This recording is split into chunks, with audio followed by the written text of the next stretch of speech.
저는 여론 조작이 정말 심각한 지경이다 이렇게 생각을 해요. 그러니까 저번 박근혜 때도 여론 조작이 심각했었거든요.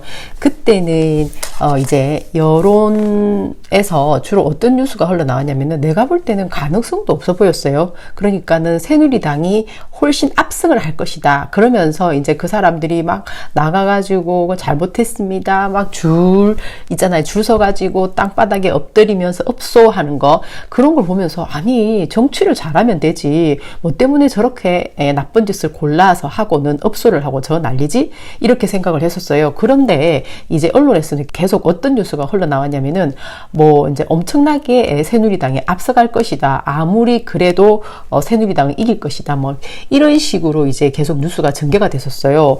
뿐만 아니라 이제 여론조사도 굉장히 유리하게, 그러니까 새누리당이 유리하게 나왔었고, 또 국민의당은 별 볼 일 없을 거야 이런 식으로 하면서 이제 안철수가 막 이리 뛰고 저리 뛰고 하는 것에 대해서는 굉장히 폄하하는 그런 게 역력했었죠. 그리고 완전 그때 안철수는 어떻게 했냐면은 지금 자기 집에서 슬기로운 격리 생활 뭐 이런 거 찍고 이러잖아요. 그때도 안철수 혼자 좌충우돌하면서 일당백으로 뛰었어요. 그랬었는데 이제 나중에 결과는 엄청났었죠. 사람들을 정말 깜짝 놀라게 만들었죠, 결과는. 그리고 민주당이 또 이겼어요. 그런데 이제 지금은 완전 거꾸로 됐죠. 그래서 민주당이 지금 그때 새누리당이 하는 그런 짓거리를 하는 거죠.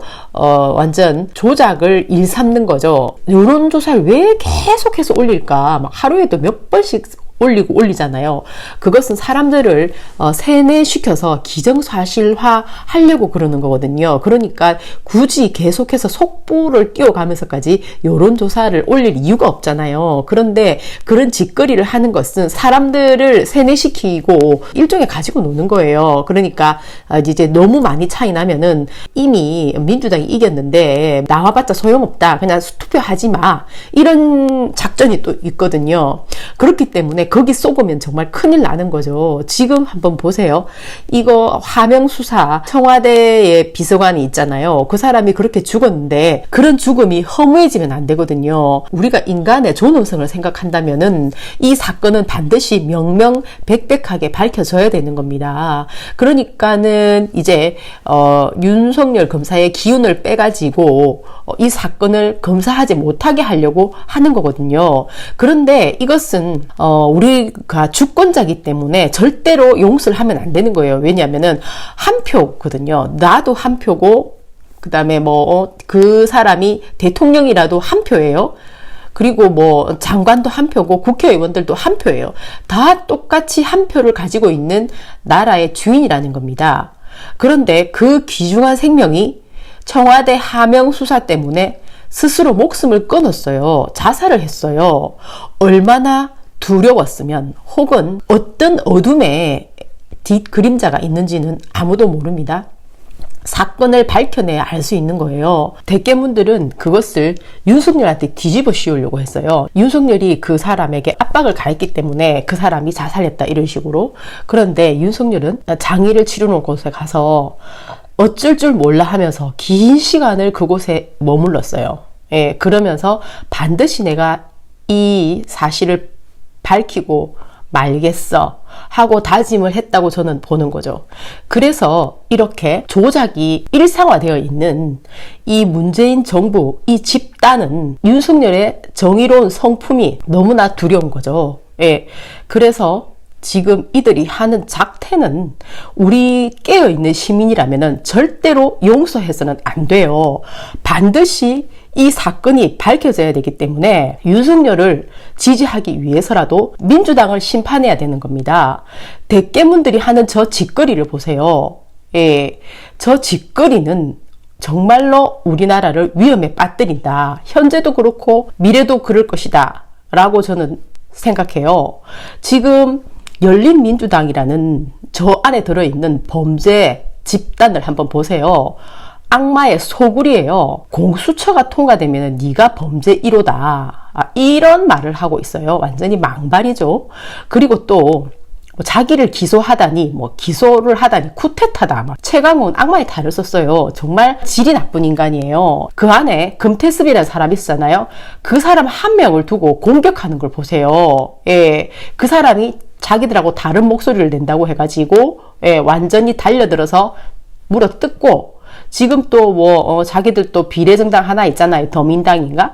그 사람이 조국에 대해서 반대의 의견을 냈다. 이래가지고 나가라 해가지고 자기들끼리 또 난리잖아요. 빨갱이 조직이 진짜로 있나 하는 생각을 더욱더 하게 만들죠. 지금 이들이 하는 짓거리가. 그러니까 건강한 생각을 가진 사람이라면은 이렇게 언론 조작을 일삼고 사람들을 아주 개, 돼지 취급을 하는 이 하이에나 집단은 반드시 심판해야 돼요. 그리고 지금 손스키가 N번방 박사라는 사람한테 당해가지고 뭐 수천만 원을 뜯겼다 이러는데요. 이 사람이 하는 행동이라는 게 그런 거잖아요. 방송에서 팩트 체크를 한다거나 무슨 뭐 근사한 한마디를 할 수 있을 자격이 되려면은 떳떳해야 되는 거예요. 언론인으로서. 왜 뒤에서 뒷거래를 한단 말입니까? 범죄자잖아요. 예, 거기다가 지금 현재 흉악범으로서 초등학생들을 데려다가 성착취, 뭐 노예 이런 것을 만드는 장본인이에요. 그런 사람하고 형 동생 했다는 그런 자료가 뜨지를 않나. 예. 그리고 그 사람이 하는 말이 두려워서 돈을 줬다는데 그 변명이라는 것이 하도 말도 안 돼가지고 그냥 웃게 만드는 거예요, 사람을. 손스키가 한심해도 저렇게까지 한심했나 뿐만 아니죠. 김어준은 또 어떤가요? 정말 구역질 나는 더러운 인간이라는 것이 만천하에 드러났죠.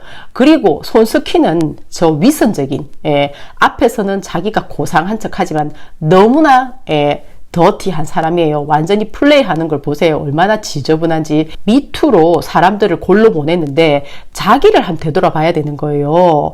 과천 주차장에서 무엇을 숨기고 싶었길래 이렇게까지 자기 삶이 망가지는, 모든 것이 거부당하는 이런 상황을 만들었단 말입니까? 그것은 자기가 매사에 너무나 끔찍하게 위선적이었기 때문에 이런 결과를 초래했다는 거죠. 모든 것은 자업자득인 것입니다.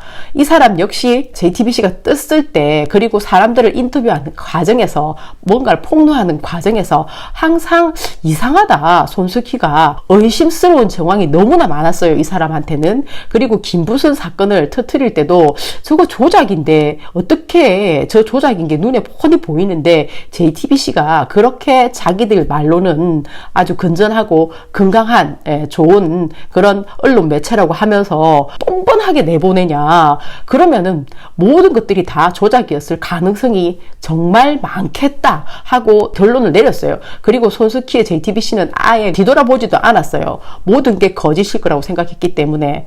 그래서 뉴스를 이것저것 믿을 수 없는 것들이 너무 많아서 계속 체크를 해 나가는 중인데, 우리나라 언론은 문재인 정권에 완전히 매수돼 가지고 하수인 노릇을 하고 있거든요. 그래갖고 진실이 드러나지 않아요. 완전히 속여버려요. 지금 현재도 뉴스가 얼마나 조작되는지 눈에 훤히 보이거든요. 그렇기 때문에 이들이 지금 노리고 있는 것은 계속해서 지지율 조사를 해서 엄청난 차이가 나는 걸로 만들어서 자포자기하게 하려고 하는 심리가 있어요. 그렇기 때문에 더욱더 마스크를 쓰고 나간다. 내가 이 나라의 주인인데 더 이상 나라가 망가진 꼴은 못 보겠다. 지금까지 정치, 경제, 사회, 문화, 교육, 예술 뭐 하나 제대로 한 게 있어요? 전부 다 사기질밖에 한 게 없어요. 그리고 사람들도 죽어나갔죠. 선거 조작은 절대 있으면 안 됩니다. 우리 주권자의 귀중한 한 표예요. 우리 주권자의 귀중한 한 표를 조작으로 이렇게 만들었다는 것은, 이것은 정말 너무나 부끄러운 일이고, 이들은 인간의 탈을 쓴 악마, 하이에나 집단이다. 이렇게 보면 되거든요. 그래서 반드시 투표장에 나가서 지금의 이 썩어 빠진 문재인 정권을 심판하고 조국을 감옥에 넣고 윤석열 검사에게 힘을 실어가지고 수사를 맡고 있는 라임 사태라든지 청와대 하명 수사 사건, 이것을 만천하에 드러나게 하는 그런 날을 우리 스스로 만들어내야 된다는 거죠. 반드시 투표하러 나가야 됩니다. 비례는 국민의당 안철수 10번이에요. 10. 그리고 투표는 민주당 빼고. 바이.